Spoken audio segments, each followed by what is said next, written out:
Você provavelmente já ouviu que precisa ser mais forte, que precisa parar de sentir tanto, que precisa engolir o choro, seguir em frente, não dar tanta importância. Talvez tenham dito que você pensa demais, que leva tudo para o lado pessoal, que se complica por coisas pequenas. Talvez tenham dito que você é intenso demais, sensível demais, emocional demais. E talvez, em algum ponto do caminho, você tenha começado a acreditar nisso, a acreditar que existe algo errado com você. Porque enquanto outras pessoas parecem atravessar a vida com uma certa leveza, você carrega um peso que nem sempre sabe explicar. Um cansaço que não vem só do corpo. Um aperto que não aparece em exames. Uma tensão que mora em algum lugar entre o peito e a mente. E quando alguém pergunta o que aconteceu, a resposta honesta costuma ser: nada demais. Mas por dentro, parece que alguma coisa está sempre acumulando. Ignorar o que você sente vira, aos poucos, uma habilidade. Você aprende a sorrir quando quer se fechar. Aprende a dizer tá tudo bem quando não está. Aprende a funcionar. E por fora, funciona mesmo. Mas por dentro, alguma coisa vai ficando cada vez mais distante, mais silenciosa, mais pesada. Como se partes suas fossem sendo empurradas para um quarto escuro da casa, trancadas, para não atrapalhar a rotina. O problema é que sentimentos não desaparecem porque foram ignorados. Eles só mudam de lugar. E quase sempre mudam para lugares mais difíceis de acessar. Talvez a história que te contaram esteja incompleta. Talvez o que você sempre chamou de fraqueza não seja fraqueza. Talvez seja, na verdade, um tipo diferente de funcionamento. Pense por um instante em dois sistemas. Um é simples, direto, filtra o que é essencial e descarta o resto. O outro é mais complexo, mais sensível, capta mais sinais, mais nuances, mais detalhes. Não porque seja pior, mas porque foi feito para perceber mais. Não é um sistema frágil. É um sistema sofisticado. E sistemas sofisticados não sofrem porque são ruins.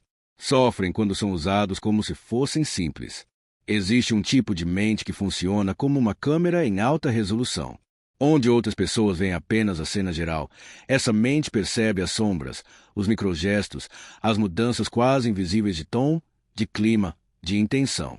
Onde outros ouvem palavras, ela ouve silêncios. Onde outros atravessam ambientes, ela sente atmosferas. Isso não é drama, não é exagero. É um tipo de hardware, um tipo de sensibilidade de processamento. A neurociência já mostrou que alguns cérebros simplesmente recebem e processam mais estímulos ao mesmo tempo. Menos filtros automáticos, mais portas abertas. Isso significa que entra mais informação, mais dados sensoriais, mais sinais emocionais, mais camadas de significado. E tudo isso precisa ser processado, integrado, organizado. O cérebro não é só um receptor. Ele é um interpretador. E interpretar custa energia. Um dos primeiros módulos desse sistema é a captação ampliada de estímulos. Sons, luzes, movimentos, expressões faciais, mudanças sutis no ambiente. Para muita gente, grande parte disso vira ruído de fundo. Para esse tipo de mente, vira dado relevante. Biologicamente, isso está ligado a uma maior ativação de áreas cerebrais responsáveis por atenção e percepção. Na prática, isso significa que um shopping pode ser apenas cheio para alguns e completamente exaustivo para outros. Uma reunião pode ser só chata para uns e profundamente drenante para quem está, ao mesmo tempo, ouvindo o que é dito, percebendo que não é, sentindo o clima da sala e ainda regulando suas próprias reações internas. O benefício é uma percepção mais fina, mais empatia, mais criatividade. O custo é que o sistema quase nunca descansa completamente quando está exposto. O segundo módulo é o processamento profundo. Não basta perceber. Essa mente tende a ir além, a conectar, a comparar, a buscar sentido. Uma frase solta vira reflexão. Um olhar estranho vira hipótese. Uma situação simples vira um campo inteiro de possibilidades sendo analisadas. Isso envolve redes cerebrais ligadas à memória, à imaginação e à antecipação. Na vida real, isso significa que os eventos não terminam quando acabam. Você vai embora de um encontro, mas a conversa continua na sua cabeça.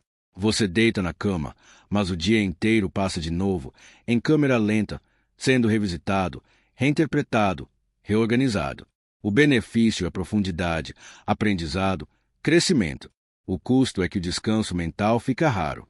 O cérebro não muda facilmente para o modo de economia de energia. O terceiro módulo é a sensibilidade emocional e empática. Algumas pessoas sentem o que sentem. Outras sentem o que sentem, sem perceber. Absorvem o que os outros sentem também. Isso não é misticismo.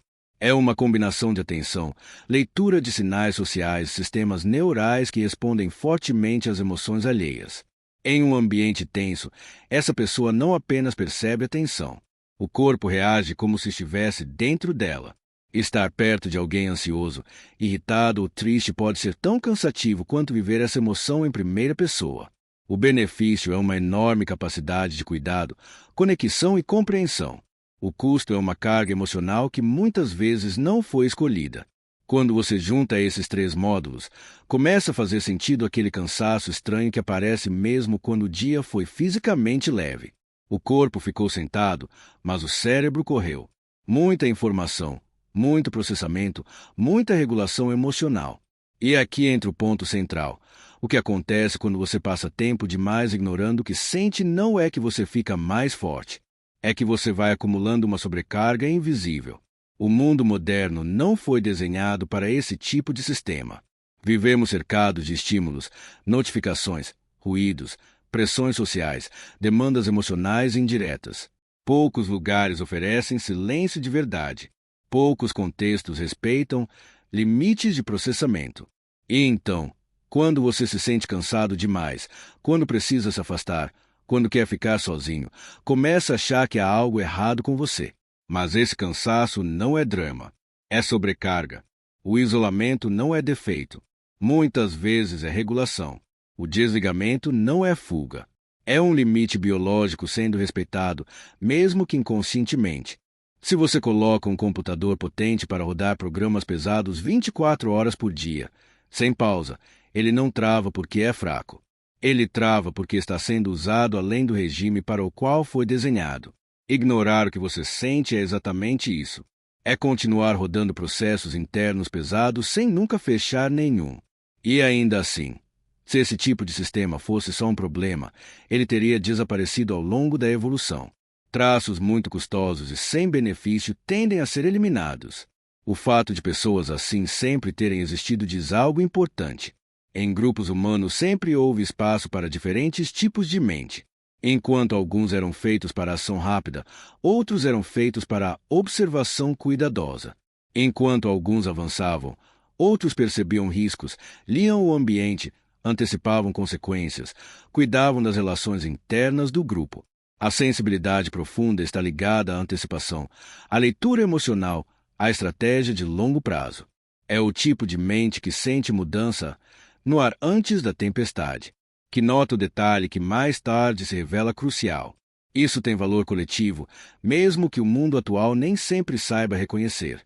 Imagine um bosque. Algumas plantas crescem rápido e ocupam espaço. Outras crescem devagar, mas são extremamente sensíveis à luz, à umidade, à qualidade do solo.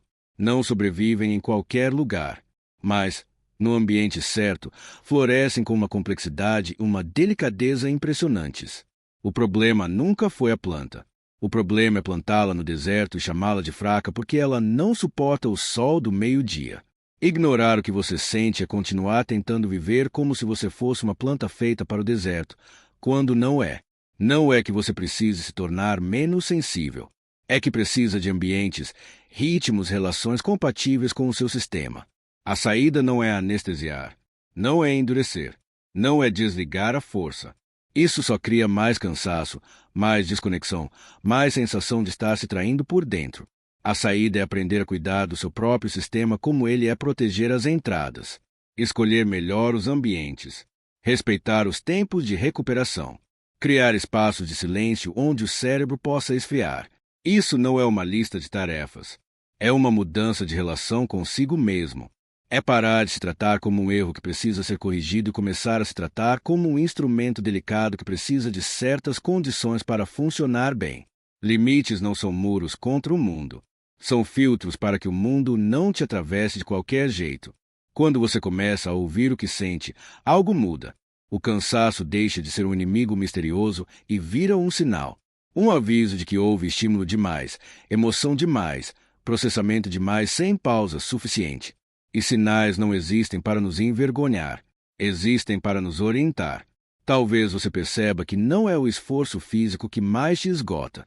São os ambientes, as pessoas, as tensões não ditas, as exigências de estar sempre disponível, sempre reagindo, sempre ligado. Talvez perceba que o descanso que realmente te recupera não é só dormir, é estar em silêncio, é ficar longe de certos campos emocionais, é poder, por algumas horas, baixar a resolução do mundo. Se isso tudo faz sentido para você, talvez também faça sentido olhar para outras áreas da sua vida onde você vem se adaptando demais, onde vem se afastando de si mesmo para caber em lugares que não foram feitos para o seu tipo de sistema. Em outro momento, dá para falar sobre como identificar esses padrões e como redesenhar a própria vida para ser mais compatível com quem você é de verdade. Por agora, talvez baste ficar com essa ideia simples e profunda. Você não está cansado porque é fraco. Está cansado porque o seu sistema é sofisticado. E sistemas sofisticados precisam de cuidado. Se essa reflexão ficou com você, talvez o próximo passo seja observar em que momentos do seu dia você se abandona sem perceber. E isso é algo que a gente pode continuar explorando juntos. Se gostou do vídeo, curte. Nos vemos no próximo vídeo.